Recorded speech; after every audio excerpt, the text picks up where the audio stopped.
I was what I guess you'd call a closet addict. I did meth for, it was probably 6 years straight, every single day.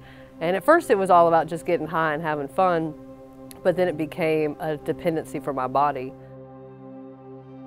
I was raised in church.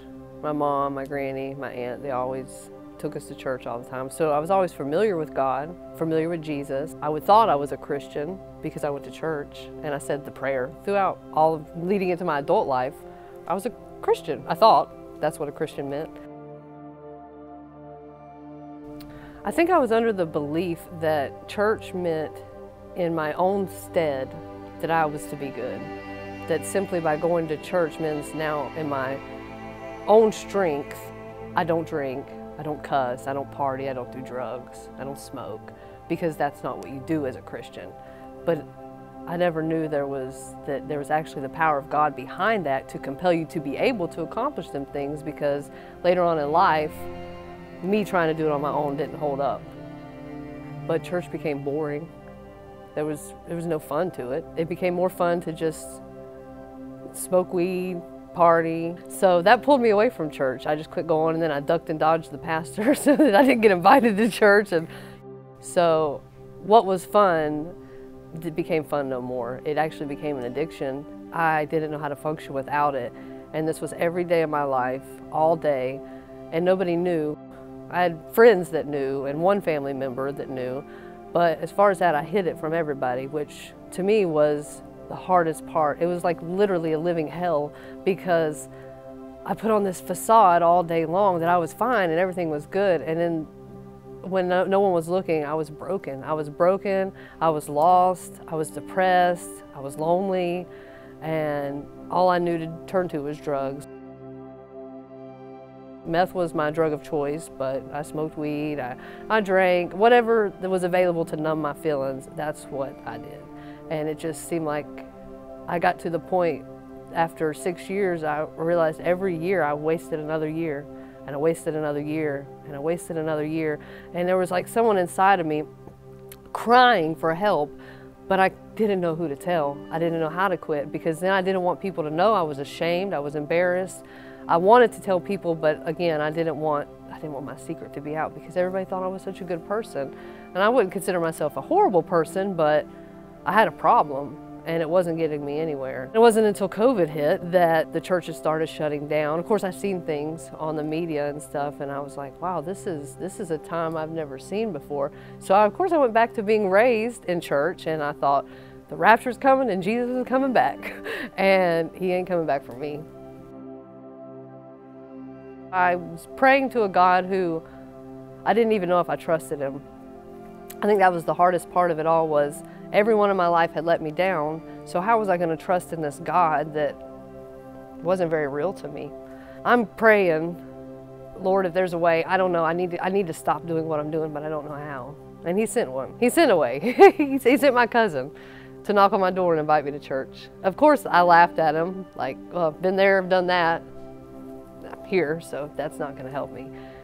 And I continued on for that week, doing what I did.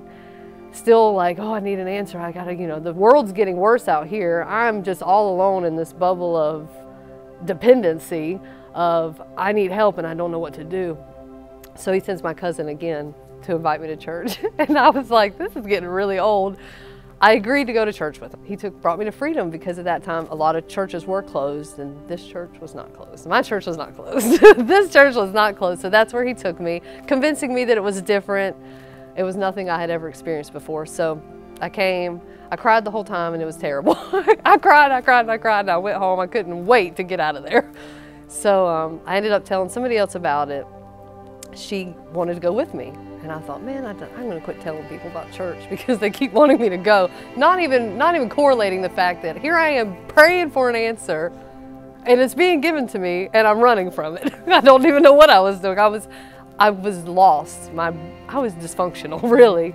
And so I came the second time, and my friend, Pastor Bobby, asked for prayer, if anyone needed prayer. My friend walked out, and I walked out behind her, not knowing what I was doing. My brain was telling me to get back to that seat, but my legs were just walking right on up to the front. So now I'm at the front of the church with all these people, and I don't even know what I'm doing up there.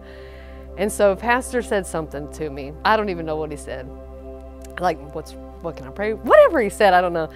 So I just whispered, well, I have a drug problem. And he prayed for me and nothing happened.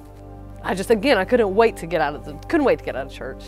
So when I got home, I thought, well, that man prayed for me today, so I must be saved. Because again, I'm going back to this Christianity that I grew up in that I don't really know anything about. So I thought, well, I'm saved, so tomorrow will be a good day when I wake up. It'll be a great day because I'm saved now. I think I'm saved anyway. I don't really know what I am. So I wake up the next day, it's not good. It's a bad day. I oversleep. I don't make it to work on time. It was a miserable day. For the next 3 days of my life were not good days. I cried a lot. I prayed a lot. I just went through a lot. I didn't know at the time that I had demonic spirits. I had things that had latched onto me for so long that I just thought was a part of who I was. I had an addiction problem. I had negativity. I had depression. I had anxiety. You name it, I had it. So I'm just going through this cleansing process, and I didn't know that at the time. I just knew if this don't work, I still have drugs to fall back on. It wasn't until those 3 days that I threw all my drugs away. I decided I'm not going to do that. I'm going to throw it all away. I'm not going to do it. And on day 3, I was literally in a puddle of tears on my floor because all I had left was God at that point. I don't have any money. I don't have any drugs. I don't have anything else. And I'm still feeling very desperate.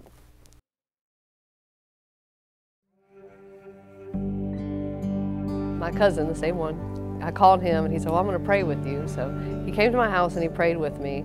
I was on my couch when he prayed for me, and just the most amazing feeling came over my body. It was like electricity went through my whole body. From the top of my head, I'm not lying to you, it was like electricity. I was on my couch and it felt like I had so much energy I could get up and run, but something had me just pinned to the couch. I couldn't speak, I couldn't talk. So finally, all I was able to say to him was, I can't take anymore, I can't take anymore. So he stopped praying, and I said, just go, just leave, just leave. So he left, and I fell asleep. That was on a Wednesday. So Thursday, when I woke up, wow, like I knew that something had changed in my life. Something had changed. I walked outside and the sky was bluer, the grass was greener, the air felt different. My heart, and I don't know how to describe it, my heart literally was bubbling. Like it just felt like bubbling inside, and it was the best day of my whole entire life. I just knew something had changed. I couldn't put my finger on it and I couldn't explain it to you. I still can't really explain it, but something changed.